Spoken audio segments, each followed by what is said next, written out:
सतयुग किस प्रक्रिया से आएगा? गुप्त ज्ञान जो सबको नहीं पता, आपको पता होगा। हेलो फ्रेंड्स, सतयुग किस प्रक्रिया से आएगा? अभी पूरी दुनिया में युद्ध की विनाश लीला चल रही है, गृह युद्ध भी चल रहे हैं। भारत में अब हिंदू मुस्लिम की जो महादार होने वाली है, उसका ढांचा भी तैयार हो गया है। मतलब ये सारे विध्वंस तो मानव रचित हैं। इसके अलावा अग्नि प्रलय, जल प्रलय और भी तरह तरह की प्राकृतिक आपदाएं, पहाड़ों का टूटना, लैंडस्लाइड है और आगे भूकंप भी आएंगे। अभी तो सिर्फ धरती माता थोड़ा थोड़ा कपा रही हैं मनुष्य को, जो आगे आने वाले समय में महाभूकंपों की चेतावनी मात्र है, वार्निंग मात्र है। और भारत और बांग्लादेश के मुसलमान तो महामूर्ख हैं, झूठ ही बर्बादी को बुलावा दे रहे हैं। जबकि विश्व में जो ईसाई, यहूदी और मुस्लिम और सिया सुन्नी का झगड़ा चल रहा है, गाजा, हमास, इजराइल, यूक्रेन, रूस, ईरान, सीरिया की जो लड़ाई चल रही है, वो मात्र तेल के लिए हो रही है, पेट्रोलियम पदार्थों के लिए ही हो रही है। ये कोई नीति न्याय की लड़ाई नहीं है, क्योंकि ये सारे देश वर्तमान में इनकी इकोनॉमी जो तेल पर ही टिकी है। और सबसे बड़ी बात, इन देशों के पास तेल के अलावा दूसरा कोई प्राकृतिक संसाधन ही नहीं है। इसीलिए ये ज़्यादा से ज़्यादा तेल के कुएं अपने कब्जे में रखना चाहते हैं, जिससे भविष्य में इनकी इकोनॉमी चलती रहे, इनके जीने खाने पीने का इंतजाम बना रहे।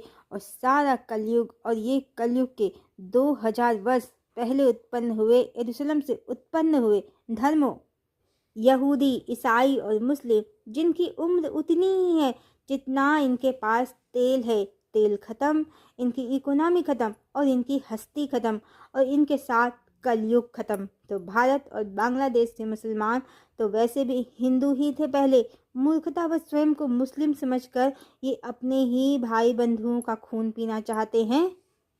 तब तब मुगल आक्रांताओं के डर से जो वर्ग हिंदुओं का मुस्लिम बना है, ये वही लोग हैं। ये डरपोक लोग आज अपने भाई बंधुओं से लड़ रहे हैं, नीचता पर उतर आए हैं। और ईश्वर जो ऊपर तो बैठा ही है, सब देखता है। इस युग परिवर्तन के समय में वो नीचे भी उतर आया है। कुछ भी अकारण नहीं हो रहा है। परमात्मा के कोप से जो तेल के प्यासे धर्म है, वो और जो ये नकली मुसलमान हैं, सबका अंत हो जाएगा। परमात्मा हैं धरा पर, और इनका अंत करने के लिए ही वो आए हैं। ये सब भी अपने अपने धर्म के अनुसार अपने मसीहा के इंतजार में हैं। पर क्या आप जानते हैं, इनके धर्म में कहते हैं, हम सूर्य को नहीं पूजते, धरती को नहीं पूजते, हम किसी को नहीं मानते, सिर्फ अल्लाह या गॉड को पूजते हैं, उसने ही हमें जीवन दिया है। और ये भी कहते हैं, ईश्वर ने भेड़, बकरियां, दूसरे जीव जंतु इनके खाने के लिए बनाए हैं। ये प्रकृति विरोधी धर्म वाले हैं। ये ही असुर वर्ग हैं जो माँ प्रकृति को नहीं मानते, उनका अनादर करते हैं, उनका दोहन करते हैं, उनका शोषण करते हैं। जिस माँ धरती पर वास करते हैं, उसको ही खोद खोद कर सारा तेल निकाल कर धरती को अंदर से खोखला कर दे रहे हैं। यानी जिस माँ ने जीवन दिया, उसी का शोषण किया। यही असुरों का धर्म है। और इनमें आपस में भी नहीं बनती है, सब आपस में लड़ते रहते हैं। माँ प्रकृति का ये दोहन कर लेते हैं। सूर्य देव का प्रकाश भी इन्हें कम ही मिलता है, इनकी थर्ड आई भी क्लोज ही रहती है। इन्हें माँ प्रकृति का अनादर करना है और मेटेलिस्टिक बने रहना है, यही असुर बुद्धि होती है। और ये सब जो आपस में लड़ते रहते हैं, तो मसीहा का इंतजार कर रहे हैं कि इनका मसीहा आएगा और दूसरे धर्म वालों को मार देगा और सारे तेल के कुएं इनको दे देगा। तो इनका कोई मसीहा नहीं आने वाला है।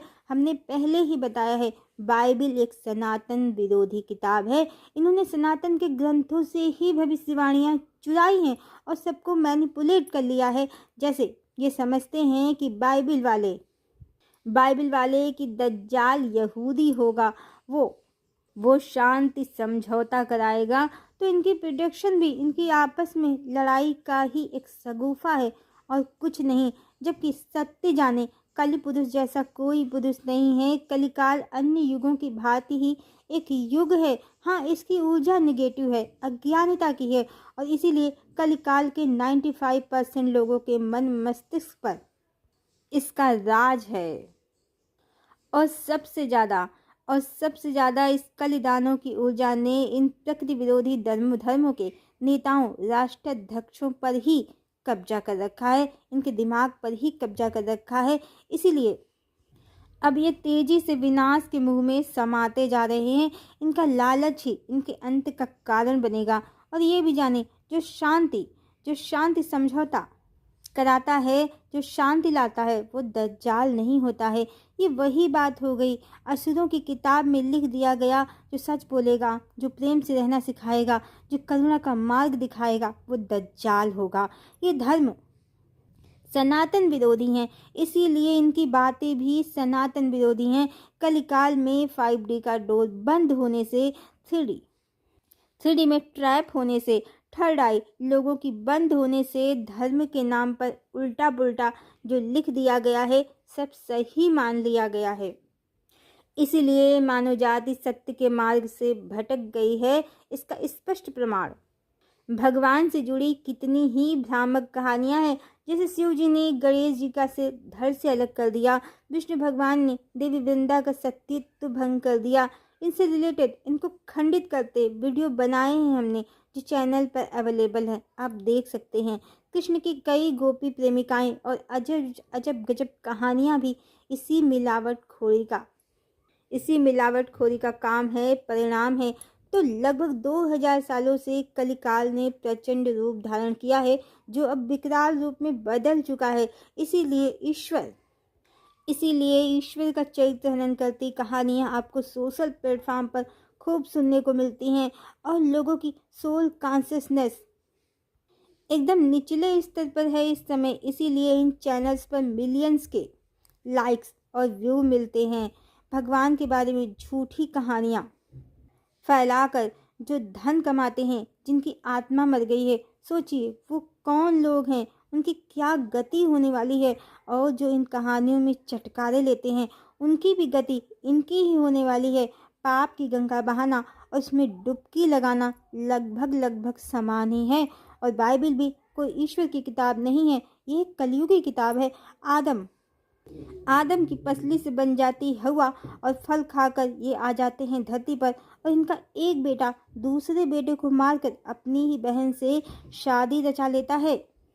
स्वयं सोचिए, इसमें धर्म और नीति कहाँ है? जो किताब की बातें सच्ची होंगी, इसी तरह इन लोगों ने खुद ही फैला रखा है 666 शैतान का नंबर है। जबकि अंक ज्योतिष न्यूमरोलॉजी में ये एक स्पिरिचुअल नंबर है। और इसका टोटल 6 + 6 + 6 = 18 = 9 न्यूमरोलॉजी के अकॉर्डिंग होता है, जो पूर्णता का नंबर है। तो ये धर्म वास्तविकता में असुरों का है। और इसीलिए जो भगवान कल की अवतरित हुए हैं, जो सनातन की मान्यता अनुसार भगवान विष्णु के 10वें और अंतिम अवतार हैं, जिनका अवतरण ही इन असुरों के धर्म का नाश करके फिर से वैदिक सनातन धर्म की स्थापना करना है। तो तेल खत्म, खेल खत्म। हाँ, जो इस तेल के खेल में मर रहे हैं, वो अगला कलिकाल आते आते फिर से तेल बन जाएंगे, क्योंकि ये सब दफन हो रहे हैं। और वैसे भी इनके यहाँ कोई अंतिम संस्कार में दाह संस्कार का नियम तो है नहीं। तेल की ऊर्जा ही नकारात्मक है। और ये सभी देश प्राकृतिक संसाधन के नाम पर सिर्फ पेट्रोलियम पदार्थ, तेल वाले हैं। ना तो इनके पास कृषि योग्य भूमि है, ना ज़्यादा नदियां हैं। इसीलिए ये लोग भोजन के लिए भी नॉनवेज पर ही डिपेंड होते हैं। ये सारे क्षेत्र असुरों के ही हैं। और ये इस समय अपने अंत की ओर हैं। ये समय इनके अंत का है। अगर इनमें लालच ना होता तो ये आपस में लड़ते नहीं, पर ये भी तेल के लिए लड़ रहे हैं, जिसमें और जल्दी तेल ही खर्च हो रहा है। असुरों के पास वैसे भी कम अक्ल होती है। अपनी दुर्बुद्धि से इन लोगों ने तेल को ही अमृत समझ लिया है। यही भगवान की मोहिनी माया है, जिसमें लिपट कर इनका अंत हो जाएगा। तो न पश्चिम न मिडिल ईस्ट, मसीहा तो भारत भूमि से ही है। न पश्चिम न मिडिल ईस्ट, मसीहा तो भारत भूमि से ही है, भारत भूमि पर ही है। और जो इस समय और जो इस समय बहुत से यूट्यूबर स्वयं को लॉर्ड कल्कि का वॉरियर बता रहे हैं और अपनी अपनी समझ से भगवान के बारे में बता रहे हैं, तो यही श्रीहरि भगवान विष्णु की महागुप्त लीला है। कोई खुद को अवतार कहेगा, कोई भगवान की अनेक प्रेमिकाएं गोपियां बताएगा, कोई सीधे सीधे कल की पुराण के अकॉर्डिंग बताएगा। घोड़े पर भगवान आएंगे, 2 पत्नियां होंगी, रमा पद्मा और 4 पुत्र होंगे। भगवान तलवार उठाएंगे और असुरों को गाजर मूली की तरह भाज देंगे। पर इस सब में कुछ ऐसे लोग भी हैं जो आपको एनर्जी, आत्मा, परमात्मा के रहस्य, आपके रहस्य, संसार की मिस्ट्री, डिवाइन की क्वालिटी, ईश्वर की सत्ता सब बता देंगे। वो बड़े बड़े रहस्य बता देंगे जो ना तो आजकल के बाबा लोगों को पता है, ना ही प्रवचनकर्ताओं को। आपको आध्यात्म के स्पिरिचुअल वर्ल्ड के टॉप सीक्रेट पता चल जाएंगे। ये सब लॉर्ड कल्कि की ऊर्जा से ही हो जाएगा। और सबसे इम्पॉर्टेंट, ये टॉप सीक्रेट्स बहुत कम लोग जान पाएंगे, जो पहले से ही परमात्मा के द्वारा सेलेक्टेड लोग हैं, क्योंकि जो पुण्य आत्मा है उन्होंने इसके लिए जन्म जन्म तप किए हैं। तप का अर्थ किसी कंदरा में जाकर बैठ जाना नहीं होता है। तप एक तरह की आध्यात्मिक यात्रा होती है, जो कोई सत्य के पथ पर चलने वाले होते हैं। अपने सभी दैनिक कार्य, व्यवसाय जो वो करते हैं, करते करते ही उसे कर सकते हैं। जैसे कबीरदास जुलाहे थे, रानी अहिल्याबाई रानी थी, पर फिर भी ये लोग ज्ञानी भी थे और तपस्वी भी। अहिल्याबाई ने अपनी तपस्या से नर्मदा नदी से शिवलिंग ही प्रकट कर दिया था। तो जो लोग पुण्य आत्मा हैं, ईश्वरीय अनुकंपा के पात्र हैं, उन्हें ये सब ज्ञान जो लुप्त हो गया था डिवाइन डोर बंद होने से, वो सब अपने आप ही किसी भी माध्यम से मिल जाएगा।